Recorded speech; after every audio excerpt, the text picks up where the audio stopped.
दुनिया में इस वक्त हिंदुस्तान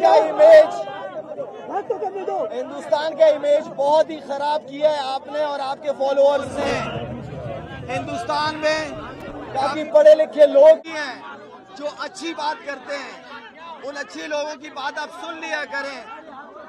और एक और प्राइम मिनिस्टर साहब ने और सब ने आपको समझाने की कोशिश की, पाकिस्तान और इंडिया के ताल्लुकात वाजपेयी साहब के दौर में बहुत अच्छे रहे थे, आना जाना था, ताल्लुकात थे, हमारे लोग खुश थे आपस में।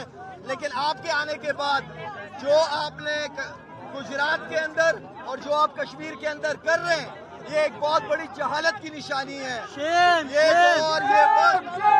ये वक्त लड़ने झगड़ने का नहीं है।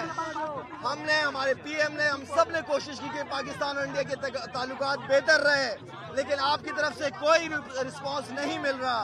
और मैं ये समझता हूँ कि जिस तरीके से आप बच्चों के साथ और औरतों के साथ वहाँ पे काम कर रहे हैं, कराची से लेकर खैबर तक, शाहिद अफरीदी और पूरा पाकिस्तान पाक फौज के साथ और पाक हुकूमत के साथ है इंशाअल्लाह।